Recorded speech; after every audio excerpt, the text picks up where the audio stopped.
चलो बच्चों, पीछे एक बार आपको बताया था अष्टांग योग के बारे में। किसके बारे में? अष्टांग योग। अष्टांग योग में 8 अंग बताए गए हैं। कौन कौन से हैं? पहला अंग क्या है? यम। क्या है? यम। दूसरा नियम। नियम।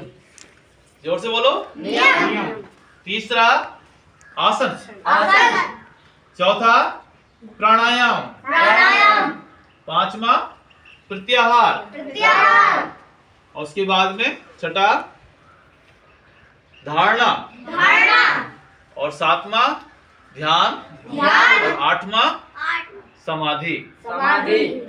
ये हमें यहाँ 8 तक पहुंचने के लिए सबसे पहले जो नीचे की सीढ़ी होती है, जो पैर रखेंगे हम लोग सीढ़ी पे, जो आपने घर में देखी होगी, तो सीढ़ी पे चढ़ने के लिए सीढ़ी मकान से आपने लगा दी और मकान पे आपको चढ़ना है, तो सीढ़ी की सबसे नीचे पायदान पे तो हमने पैर रखना होता है या सीधे छत पे पहुंच जाएंगे?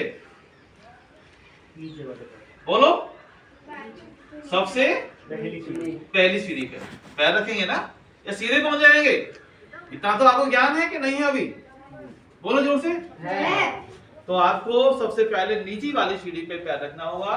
तो नीची वाली पहली सीढ़ी क्या है? वो है यम। क्या है वो? यम। तो यम के अंदर भी 5 भाग होते हैं, 5 हिस्से होते हैं, 5 अंग होते हैं। ठीक है? तो पहला क्या है? यम के अंदर 5 हिस्से होते हैं। पहला है अहिंसा। जोर से बोलो। अहिंसा। दूसरा सत्य। सत्य। सत्य। ठीक है? तीसरा ऐस्ते। ऐस्ते। चौथा ब्रह्मचर्य। ब्रह्मचर्य। और पांचवा अपरिग्रह। अपरिग्रह। ठीक है? तो अहिंसा। तीसरा अर्थ ये हुआ कि हमें संसार में जीने के लिए बताया था क्या आपको? 5 यम, नियम, आसन, प्राणायाम, प्रत्याहार। 5 तो सभी मनुष्यों को करने चाहिए। तो सबसे पहले आपको अहिंसा ही, हमारे किसी भी धर्म में, इस दुनिया में जितने भी धर्म है, सबसे पहले क्या सिखाया जाता है उनको? अहिंसा। इसका अर्थ यही हुआ कि अहिंसा परम धर्म है, यानी कि सबसे पहले हमें अहिंसा का ही पालन करना चाहिए। और अहिंसा का मतलब क्या होता है? मतलब क्या होता है? आप कैसे समझेंगे अहिंसा को? हिंसा ना करना। क्या नहीं करना? हिंसा। और हिंसा कौन सी? मन, वचन, कर्म से। किससे? मन, वचन, कर्म से। तो 3 प्रकार से हिंसा नहीं करनी है। मन से, वचन से और कर्म से। तो मन से मतलब कैसा होती है? विचार करना। मन से कभी ये विचार नहीं करना कि हम उसको मारेंगे, हम उसका बुरा करेंगे, हम उसको दुख तकलीफ देंगे, नहीं आने का, यह हिंसा हो जाएगी यदि गलत सोचेंगे।